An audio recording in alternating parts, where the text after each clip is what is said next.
Bonjour, bienvenue à chacun et à chacune d'entre vous. Mon nom est Paul-André Durocher.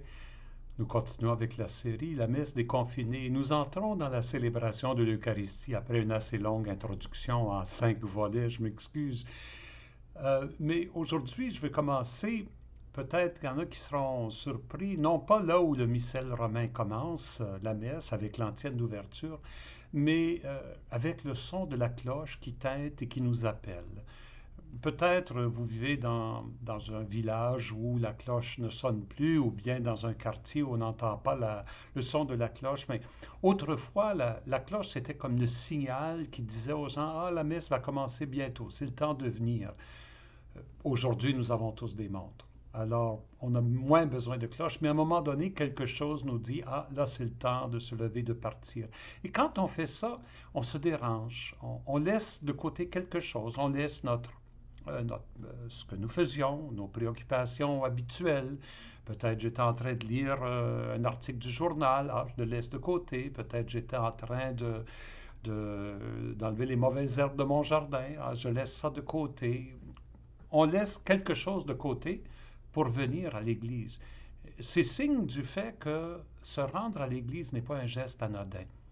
Par ailleurs, il ne faut pas penser qu'on laisse le monde de côté, comme si on laisse derrière nous le monde pour aller à la rencontre du Seigneur, comme si le monde de Dieu est un monde différent de notre monde. Donc là, il faut mettre de côté mes préoccupations, mes soucis, mes projets, tout ça, et puis là, je m'en vais à l'Église. Non, non, non.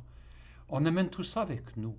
Ne pensons pas que l'Église, c'est là où Dieu demeure et que Dieu est absent du reste du monde. Non, Dieu, il est présent dans ce monde. Il est d'abord présent à chacun et à chacune de nous. Nous ne sommes pas en train de quitter le monde pour aller vers Dieu, mais nous nous rassemblons au nom de Dieu et nous apportons avec nous ce monde. Il y a quelqu'un qui a dit qu'une des bonnes façons de se préparer à la messe, c'est de lire les lectures qui vont être proclamées ce jour-là. Et cette personne-là avait absolument raison.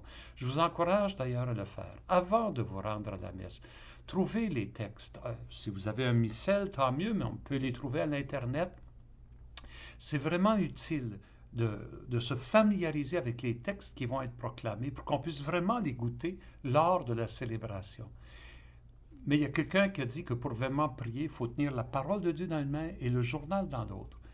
Et je vous inviterai pour vraiment vous préparer à la messe. Il ne faut pas seulement avoir lu la lecture, mais il faut avoir peut-être lu le journal. Au moins, il faut avoir un sens de ce qui se passe dans le monde, parce que c'est ce monde-là que nous portons avec nous vers le Seigneur.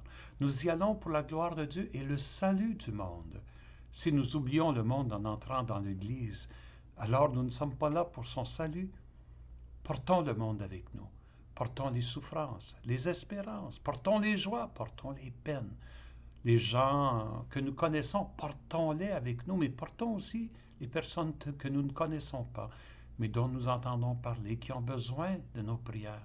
Tout ça, c'est le monde que nous amenons avec nous à l'Église.